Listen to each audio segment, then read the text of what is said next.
Hello and welcome back one last time here to the sideboard at SCG Con Charlotte, the U.S. Regional Championship of Modern. I'm Nick Miller alongside your champion, Jesse Robkin. Congratulations.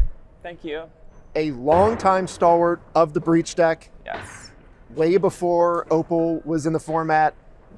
How does it feel to have a creation like that, be a champion of it for so long, and then turn that into a championship?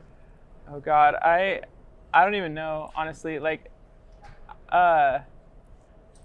So when Breach was spoiled in Theros Beyond Death in like December of 2019, everyone was like, "Oh my God, it's Yawgmoth's Will," and people were like immediately posting like it combos with Brain Freeze, and then someone else was like it combos with Grinding Station, and I was like, Grinding Station? I don't even know what that card is. And so I was kind of interested in it. I didn't see I felt like the conversation had died down, and so I was just goldfishing a bunch with the deck, and like during preview season before any of the Theros cards were legal, and I was just like, wait, this is actually insane. I was like, this deck is maybe gonna be just destroy Modern. This was right around the time of Oko Urza.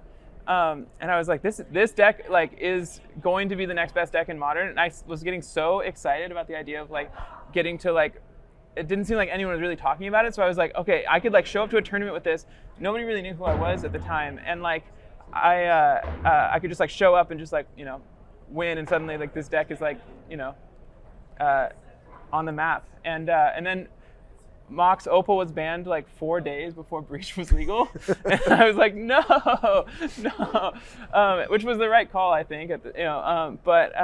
So then I tried a little bit with Amber, and it just wasn't working, and so I just sort of gave up on the deck. And then after Modern Horizons 2, I was like, oh, Ragavan is another cheap legend. Maybe I can make this work with Amber, and it was sort of working.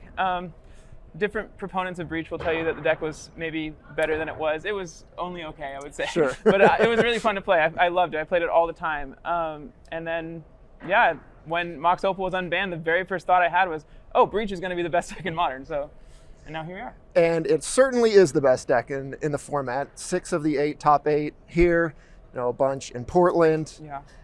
High play rate, high win rate. Now you get to play it in all its power. You get a title. Take us through this tournament. I know you were on the verge of retirement, as many tournament wins happen to come. Yeah. I mean, I was realizing Breach was not just the best deck, but also good enough that it's likely to get banned right before Portland. And so I was looking up flights to Portland, and I was like, oh, it's only $100 to fly to Portland. Maybe I'll just fly this week, And then I realized I was looking at the wrong date. It was actually $600 to fly to Portland. And I was like, okay, I'm not doing that. Maybe I'll go to Charlotte. And so I bought my ticket. I was sort of wild. I was I felt a little silly because I hadn't done all that much testing. But over the last week or two, I was I'll give it some. I'll work with folks on Team System Magic and stuff like that, and just try to tune it to some degree. And then I showed up. I was not qualified for the Pro Tour. I LCQ'd on Friday, 5-0'd my first bullet. And then, I played a lot of mirrors this weekend. I didn't lose a single one. I don't know. I love this deck so much. I understand why people dislike the play patterns and stuff, but to me, it just it tickles something in my brain that I just I don't know. It was such a joy, and basically, especially once it was I was under the gun toward the end, when I was 12-2, and I had I'd lost my first win into top 8, and I had another one, and then in every match I played in the top 8, I'm pretty sure there was a moment where I was could easily lose, and the thing I just kept repeating myself was is this going to be the last game I play with Breach? Is this going to be the last game I play with Breach? I don't think so. I'm going to keep going, And then I got to the finals with Corey, and I was like, okay, this is probably going to be the last game I play with Breach. But I still intended to win. Take us through that finals real quick. A lot of the pressure was off. The Worlds invites were already secured. The Pro Tour invites were already secured. You're friendly with Corey, obviously. A fun match to watch now that the stress was off. Yeah. What was your thought there in Game 3 after the one-lander from Oh my from Corey? God. Yeah, well, so for what it's worth, the one-lander from Corey, I did not feel oh, I've won the game, because I had the one-lander in Game 2 that like 3 turns or something like that without getting a second land drop, but I somehow managed to win. I'm gonna need to like rewatch that to understand exactly how it happened, but I wasn't complaining. And then yeah, game 3 I was like, well, I opened on a turn 2 kill in my hand, and I was like, okay, like I'll keep. And then he had the like disruption for the both the Emery and the breach. And I was like, okay, so we're gonna have to like play a little bit longer. And then I started to get worried because like my Jace was in the graveyard, my 2 breaches were in the graveyard, and my woodland. Mm-hmm. I was like, I need to stop casting things that mill me, because there's like a very real chance that like the only way I lose this game is I just mill all my win conditions, and I've boarded out my sagas. I'm gonna like grape shot without breach. That just seemed unlikely. And so that was when I switched to the Tamiyo plan. I was like, I decided, especially once I saw the Swan Song on top of my deck with the bobble, I was like, between Swan Song and Otawara, he can't possibly win. I'm just gonna ultimate Tamiyo. It's the safest way to win. And yeah. And now you're the champion.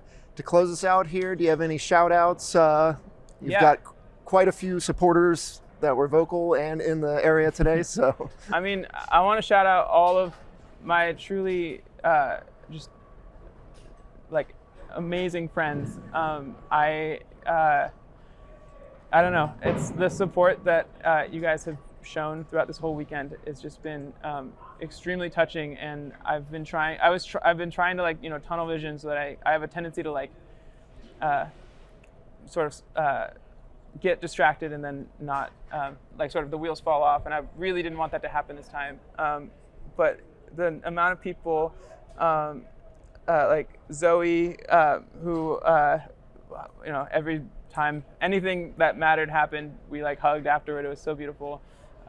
Mason and Carmen in the booth. I love you guys. And shout out to the Magic the Girl thing, this like Brooklyn Magic, trans Magic play group I've like stumbled into. It's been really beautiful. Thank you to Mape specifically for giving me the lucky breach that multiple times I top decked, and it did in fact win me the game a lot. So yeah, thank you. Congratulations, a deserving champion. We're going to ship it back to Mason and Carmen to close it out here in Charlotte.